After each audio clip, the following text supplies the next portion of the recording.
සමහර ඉන්නවා ඇඬුව කඳුලින් මට කාත් කවුරුත් නෑ, මට බලන්න කෙනෙක් නෑ, මට අත දෙන්න කෙනෙක් නෑ, මට පිට වෙන්න කෙනෙක් නෑ කිය හරියට.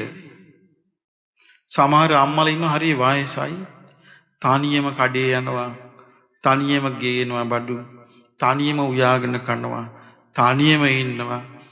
කවුරුත් නෑ, ඔයා හොඳින්ද කියලා වචනේ අහන්න කෙනෙක් නෑ. ඔයා කෑම කෑවද කියලා අහන්න කෙනෙක් නෑ. ඔයාට සැපදුත් කොහොමද කියලා අහන්න කෙනෙක් නෑ. මොකද යස පිරිවර නෑ. යස පිරිවර නැතිව තමන් හුදෙකලාව අසරණ වෙන්න හේතුව පිරිසක් එක්ක පින් නොකිරීම. පුණ්‍ය කටයුතු වල යෙදෙනකොට පිරිසක් එක්ක යෙදෙන්න. එක්කෙනෙක් දෙන්නෙක් හරි පිරිසක් එක්ක එකතු වෙනකොට තමන්ට ගැළපෙන පිරිසක් එකතු කරගන්න. අපි කිමු දානයක් දෙන්න යනවා කියලා ආරණ්‍යයකට.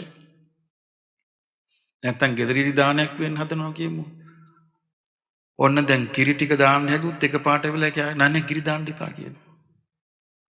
ගැළපෙන පිරිසක් නෙමෙයි. තෙලෙන් බදින්න හදන කියන්නේ නෑ බදින්න එපා මලෝපන් කියයි. එතකොට තමන් හිතන විදියට දෙන්න බෑ. එක්කක් යන පිරිසම අවුල් හදනවා. තමන්ට ගැළපෙන පිරිසක් එක්ක පින් කරන්න. ගැළපෙන පිරිසක් එක්ක පින් කරාම තමන්ට පිරිවර සම්පත් ලැබෙනවා. එයා තනි වෙන්නේ. මේ ජීවිතේ තනි වෙන්නේ නැහැ කියන්නේත් වටිනා එකක්.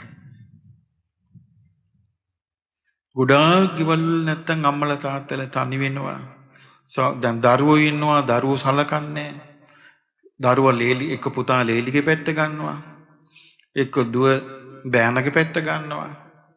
එහෙම එක්ක බෑන කැමති නෑ මේ දෙමාපියන් සලකන්න, දුව වික්කන් යනවා. තනි වෙනවා. එහෙම වෙන්නේ පිරිසක් එක්ක එකතු වෙලා පින් නොකිරීම.